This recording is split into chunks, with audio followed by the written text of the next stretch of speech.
निक्की की आखिरी चीख। दहेज की आग में झुलसती एक नारी। आज हम बताने जा रहे हैं आपको एक ऐसी सच्ची कहानी जिसको सुनकर, जिसको जानकर पूरा देश हिल चुका है। और ये एक सच्ची कहानी है। ये कहानी है निक्की की, जो अपने सपनों के साथ एक नए जीवन की शुरुआत करने निकली थी। लेकिन दहेज की आग में उसकी सारी खुशियां जलकर राख हो गई। वो साल था 2021 का, जब निक्की की शादी बहुत ही धूमधाम से हुई। ढोल नगाड़े और बारातियों के बीच में उसकी विदाई हुई।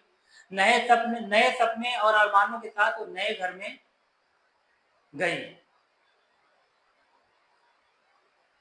उसका आदर सत्कार धूमधाम से किया गया। उसे लगा ये वही घर है जिसके लिए उसने अपने सपने देखे, और आगे उसका जीवन इस घर में बेहतर होगा और वो सभी सपनों को पूरा कर पाएगी।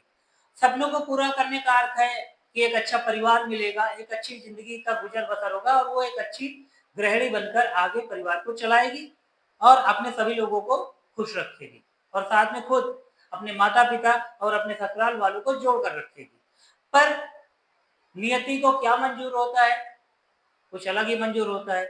हम सोचते अलग हैं, कुछ होता कुछ और है। इसी तरह से ही कुछ निक्की के साथ भी हुआ होगा। शादी विवाह के इस माहौल में विदाई के समय निक्की की माँ ने कहा कि अब मेरी बेटी नई दुनिया में जा रही है, तो उसे खुश रहने का आशीर्वाद दिया और विदा किया ससुराल के लिए। निक्की के पिता ने अपने जीवन भर की कमाई बचत कर करके निक्की की शादी में लगाई। बारातियों की जरूरतों का ध्यान रखा, ससुराल वालों की जरूरतों का ध्यान रखा, और हर एक मांग पूरी की, जिससे कि एक पिता का सर ना नीचा हो और उसकी बेटी सम्मान के साथ एक नए घर में जा सके। शुरुआत में ही निक्की के ससुराल वालों की दहेज की डिमांड थी, और निक्की के पिता ने सारे जरूरतों को पूरा भी किया, सारे दहेज की डिमांड भी पूरी की। सोने चांदी के आभूषण, तांबे और पीतल के महंगे बर्तन, कपड़े, गाड़ियां, सब कुछ दिया। बीच बीच में जरूरत पड़ने पर बिजनेस के लिए पैसा भी ये लोग मांगते रहे, ससुराल के लोग, और उसके पिता देते रहे। तब तक देते रहे जब तक उनके पास शक्ति सामर्थ्य था।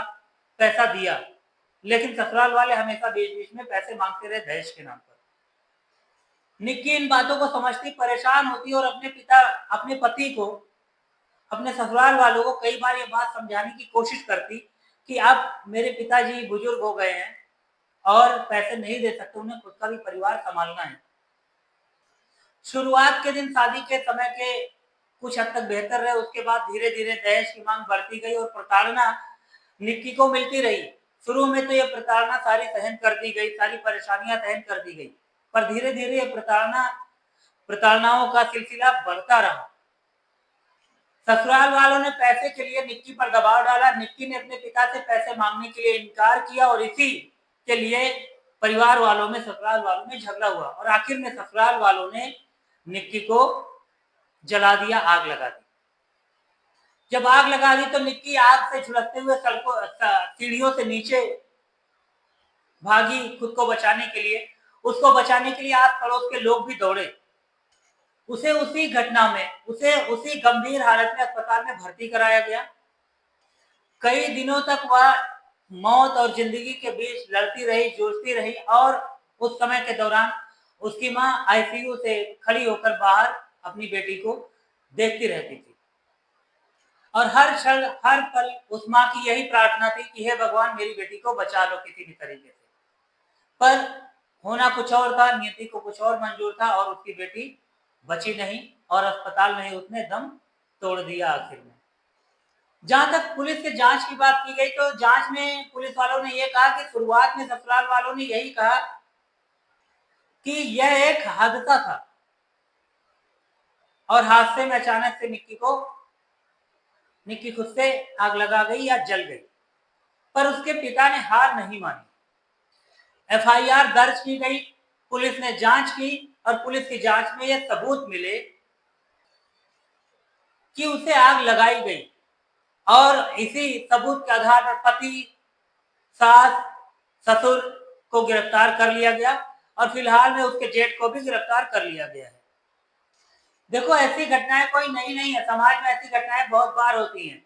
प्रॉब्लम यह है कि कोई भी शादी विवाह के वक्त यही सोचता है कि अच्छे घर में शादी हो, महंगी से महंगी चीजों को देने की कोशिश करता है। लड़की के माँ बाप सोचते हैं अच्छे घर में शादी हो। अब अच्छे घर को देखते देखते, अच्छे माँ बाप को देखते देखते लोग अच्छे लड़के को जांचना परखना भूल गए।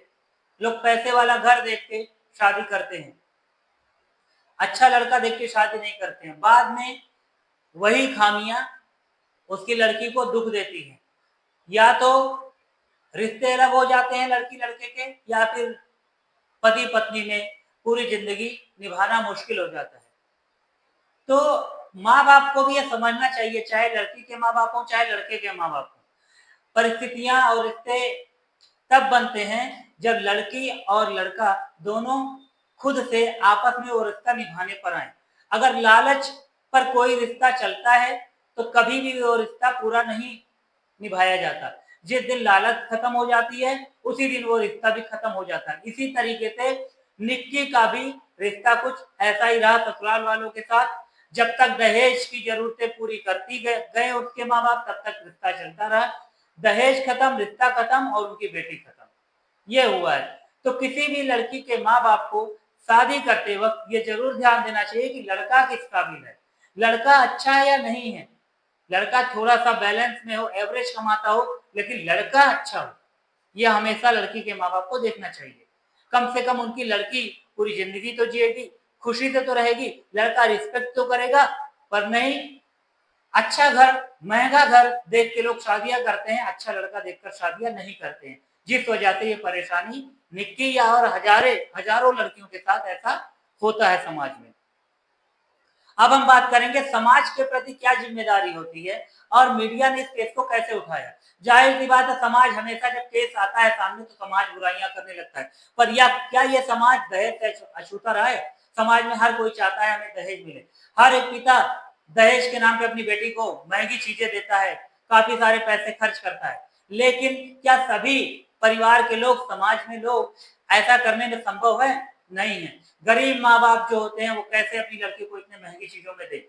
अब अगर एक गरीब की बेटी किसी घर में जाती है और दहेज के नाम पे तो प्रताड़ना मिलती है, तो समाज के उन लोगों का भी पूरा कसूर है जो अपनी लड़कियों को महंगी महंगी चीजें दहेज में देकर समाज में ये बुराइयां बढ़ाते हैं।